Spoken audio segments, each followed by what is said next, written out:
welcome to HPU Sports. I am your host, Eric Hype, and today we have a special segment talking about the biomechanics of a lacrosse shot. Now, let's send it over to Michaela and Emmy for Panther Play-by-Play. Hello, and you're watching Panther Play-by-Play.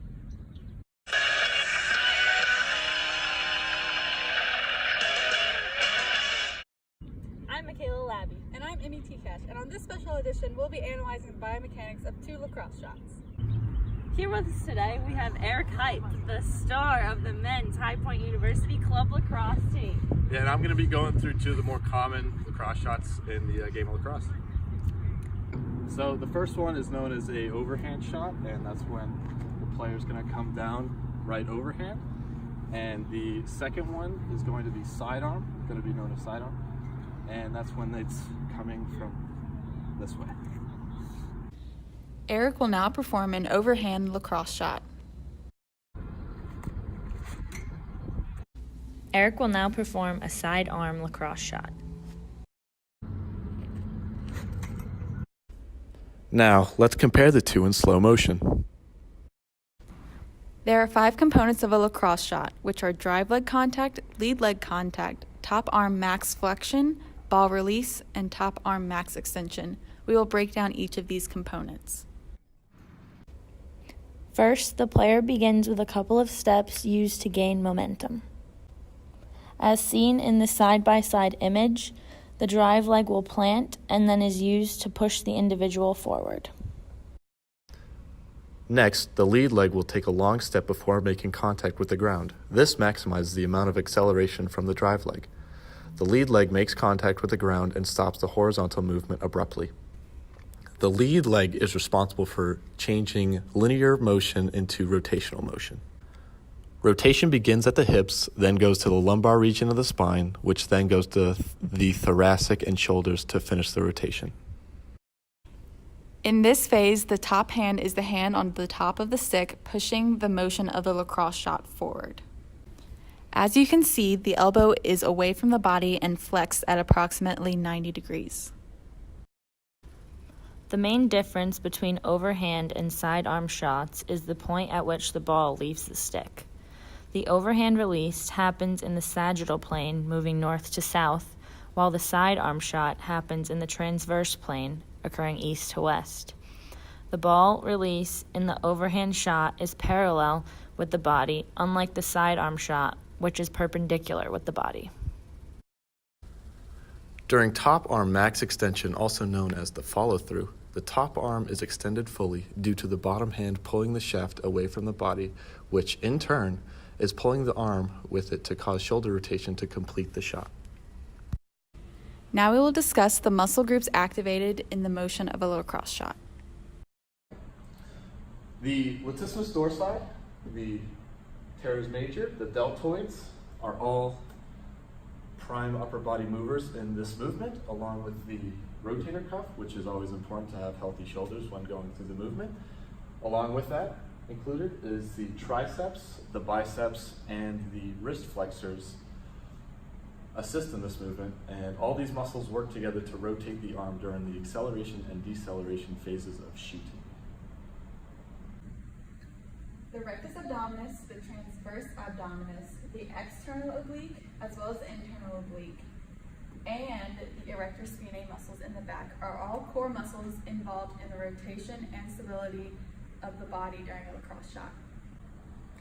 All the muscles in the lower body are used for balance, stability, and power. Your back leg provides stability through the trunk movement and power by creating drive. The front leg provides resistance in order to stop our forward momentum and keep our balance.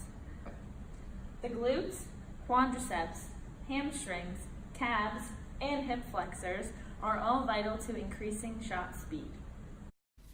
As we know, velocity equals distance divided by time. Eric shot from a distance of 10 meters. By analyzing the video from release at the stick to reaching the back of the net, we can determine that the ball traveled for about 0.25 seconds.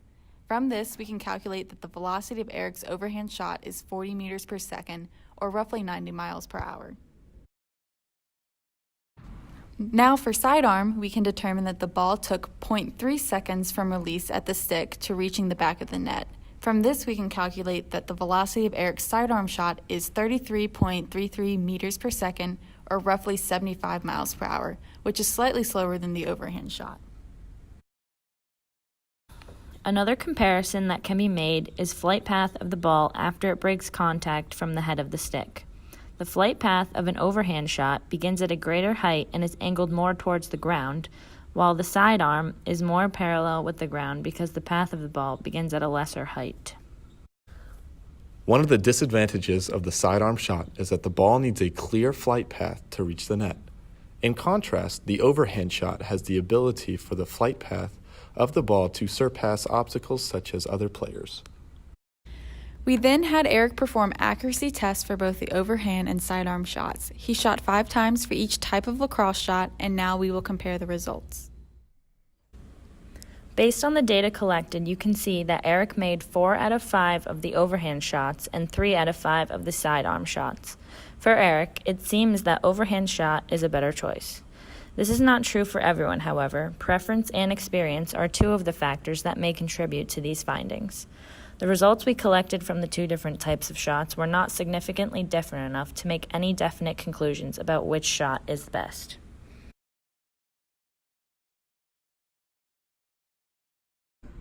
Overall, there is not a significant difference in the accuracy of the overhand and sidearm lacrosse shots.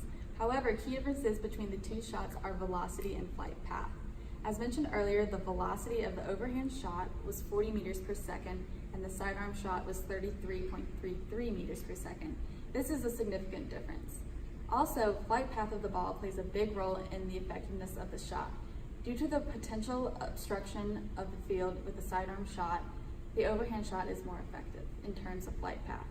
Because of these observations, we have concluded that the overhand shot is a more effective method of scoring in lacrosse. Go. So Eric, tell me which lacrosse shot you prefer and why. Well, I prefer the overhand one because I feel like I have practiced it more.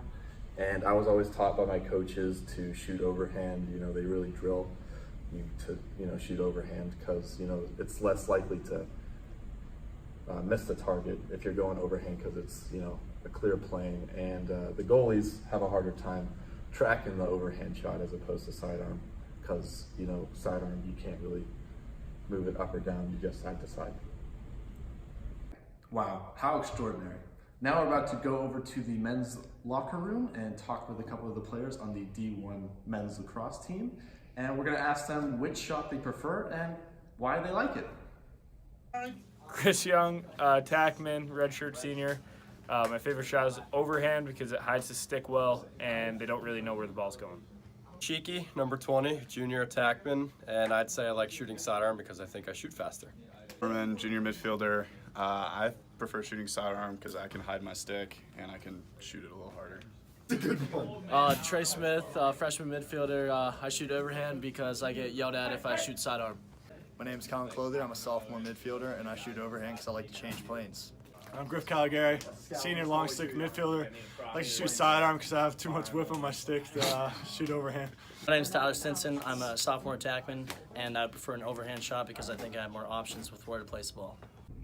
That's it for this special lacrosse edition of Panther Play-by-Play. Back to you, Eric.